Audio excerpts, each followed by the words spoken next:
Welcome to Power Podcast, where we promote women of empowerment and excellence.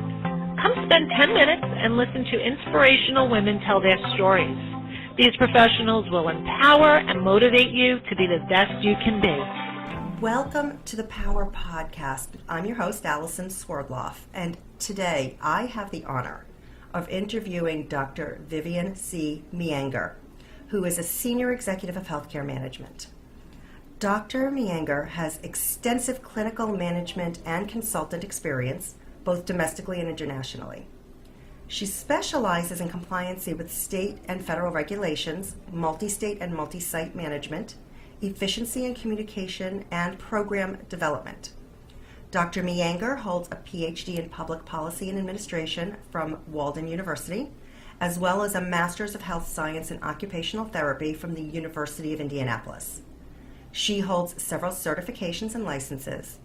Over the course of her career, Dr. Meanger has given numerous presentations, and there were too many for me to list here. Dr. Meanger, thank you so much for being our guest today. I know our listeners will be excited to learn more about you and your experiences. Thank you. Pleased to be here. Excellent. Now, you have been in the healthcare field for over 20 years.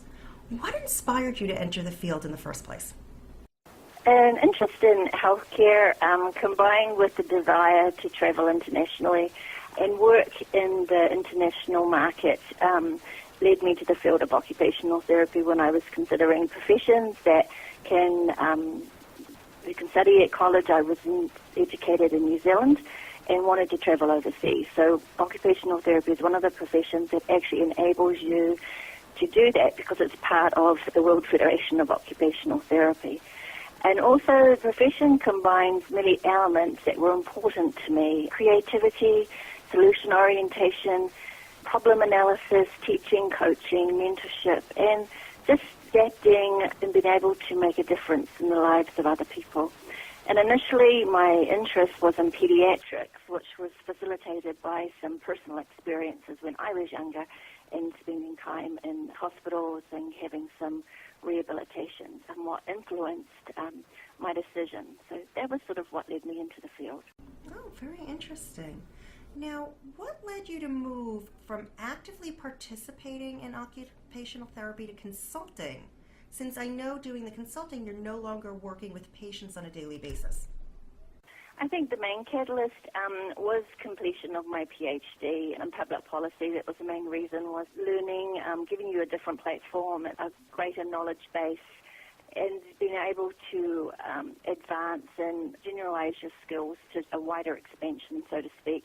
Sometimes, and then opportunities that come along. I'm one of those people who you're prepared for the next opportunity, and just being able to use my professional skill set, which is quite vast. I don't really fit into a box, so consultancy enables me to be able to adapt my skills to whatever the client's needs are. So it gives me greater flexibility. Oh, I can definitely see that. Now, how does being a consultant differ from being a practitioner? So as a consultant, I operate on two different categories, really. I work with other practitioners or companies to expand their practice. For example, I'm currently working with a pediatric practice who's expanding services to include infant and children with feeding difficulties. And I am a feeding specialist, so I can provide direct one-on-one consultation and provide guidance for the clinical practitioner. The second component pertains to organizational management. So you're looking more at a business or an organization for business development or restructuring, systems management, strategic planning, regulatory compliance, and my other area that I may help with, the patient satisfaction and quality management. And the thing that I really enjoy is transformational leadership and empowering other people. So within the second component of consultancy, I will adapt to whatever the client's needs are. And then sometimes it's a very specific request, like restructuring a hospital who had tripled in size and the business model no longer worked, it wasn't as efficient. Then you're going in with a sort of set agenda. Often that may lead you to other areas as you're looking at their systems and how they're integrated or not so much. And so it's sort of a lot more fluid in a way. But in essence, as a practitioner, you are working with an individual client, like a child or a parent, an adult, and you're doing assessments and treatment intervention on a one-to-one basis, whereas operating as a consultant, it involves your expertise and advice to often a company or an organization. Very interesting. Now, with all of your years of experience, what has been your greatest professional inspiration? I think spiritual grace, one has to be calm and being able to, the desire to seek new knowledge and experiences, I think. On a daily basis, my inspiration generated by the desire to establish a work environment that embraces an ambience of caring. That's really important to me. And especially in this changing healthcare setting, sometimes it's just the bottom dollar and there's shortcuts being made. But if the work environment is not one that's conducive to the staff or the client coming into it, people don't stay. And I think just embracing things like authentic listening and being motivating and listening to other people and enhancing the ability to be able to improve someone's quality of life is always an inspiration on a daily basis, because I still do that. I mean, for example, in the pediatric practice, I'm teaching a mother how to feed her newborn infant. I'm specialized in breastfeeding and bottle feeding and how to interact with her special needs child, because they sometimes are so precious and been through a lot that the parents sometimes have a hard time to be able to allow that child to develop naturally, so we teach them how to do that. A really interesting experience was to inspire an artist who was losing his sight and using his painting, his artistry, as a therapeutic tool to help him regain purpose in his life after he suffered a stroke, because he sort of felt that he couldn't do it anymore. And he's an amazing painter, and he actually was laughing because he wanted to do a portrait of me. It was just a pencil charcoal drawing. But he said, now you can tell everybody that you had a portrait done of a blind person. So it doesn't look too bad. It sort of looks like me. But anyway. That's very sweet. I know.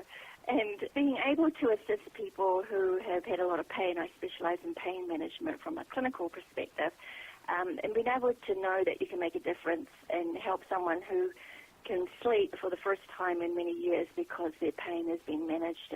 And I use electrical stimulation and moist heat and those kind of alternative medicine rather than getting away from painkillers, which is a huge topic in our healthcare field right now. So, just being able to do those kind of things and teach clients or as a patient or a company with coaching and mentorship, for me, is a huge component for inspiration. If you can teach someone else how to do something, then they may be able to teach another person. So, in a way, it's like paying it forward. Oh, definitely. Definitely. Now, Dr. Meanger, what is the biggest lesson and what is the biggest challenge you've learned or faced through your many years in the field? I've accepted certain professional jobs over the years because of the degree of challenge. I'm more likely, I've gone into a position and you have an interview and you look at your resume, and I remember one time they had the resume. I was like, well, you can read my resume. I want to know what is actually happening within this job or this company. Why are you looking for a new person? So that then I can see, one, there's no surprises when you take the position, but two, is it going to be a match for my skill set and what they're looking for? So often the more challenging the position, the more likelihood there is that I would take it, because it has an element of intrigue and problem solving and all of those kind of things. The more complex, the better I like it. The simpler, it's sort of in a different field, different level for me. And that sort of heightens my interest in the leadership roles and the contribution that I can actually make. And so, in essence, we all face many challenges in this ever-changing healthcare arena. True. And those challenges provide an opportunity, I think, for us to make change, to grow and to expand not only my skill set, but to help an organization. And challenges build character and resilience. So it's how one manages oneself under pressure and adversity and challenging circumstances that we can measure the true value of a person, and it helps us grow. And I think sometimes we need to have the adversity to recognize the successes and wait. Patience is a big aspect of that. I had a mentor of mine, and he sort of advised me that sometimes when you're having change, you want to find out what the issue is, and you can nudge people, and then you step back a little bit. If you keep pushing all the time, then people are more resistant and more likely to push back at you. And so that was actually something that has been really quite valuable to know. You can sort of plant a seed, wait for a little bit, and then let that person make the adjustment and then guide them along the way rather than being probably more work alongside you rather than the top-down approach. And sometimes the bottom-up approach actually works better in circumstances when we're definitely wanting to change and have changes, because most people, we all know, change is automatically something that we resist, and it's hard to make adjustment on occasion. So, definitely. Yeah, so it's been probably learning from other people. Excellent. Now, what advice would you offer to young women who are looking to enter the field or just the healthcare industry in general? You know, seek as many experiences as you can clinically and professionally, and just know what is it you're wanting to get out of the field. I mean, healthcare, depending on what profession you're in, I certainly did not go in for the money. It was, when in New Zealand, it was at the time paid. That was sort of the least of my things, but one needs to have a paycheck.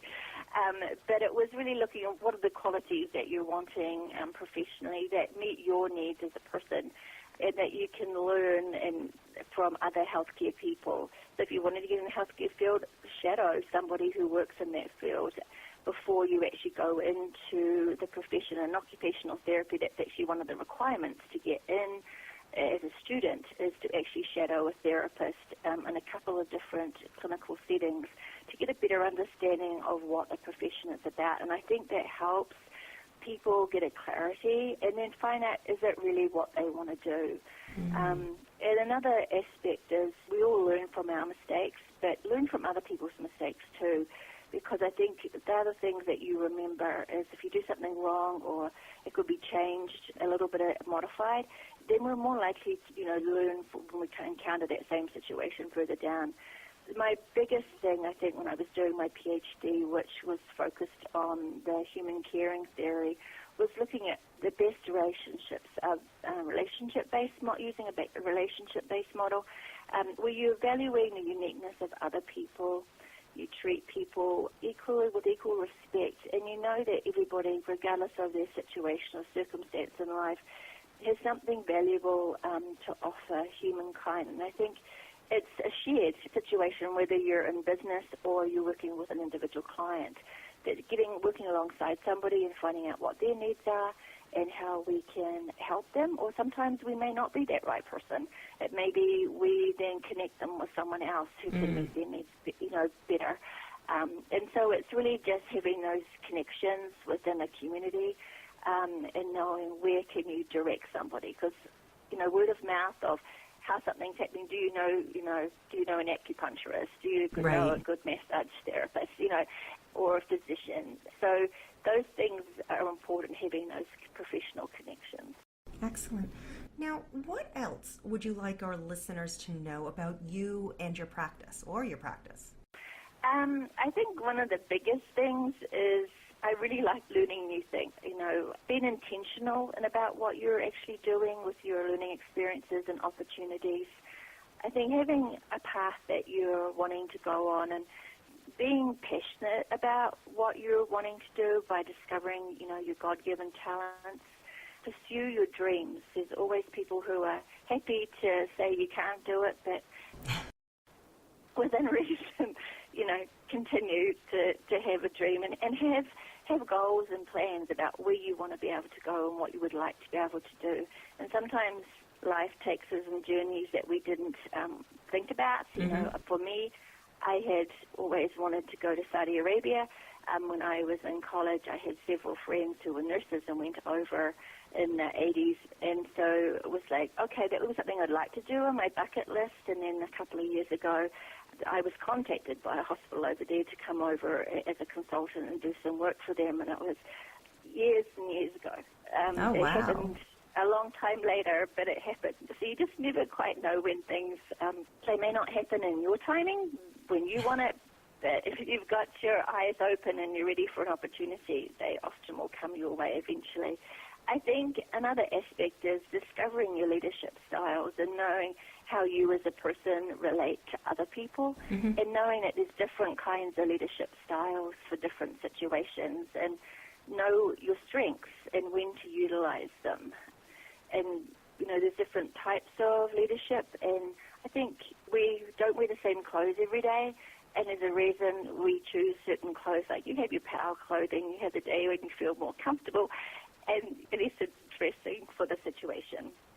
And it's the same thing with leadership and interacting with people, that you use a different model, a different set on a different occasion, and a different timing.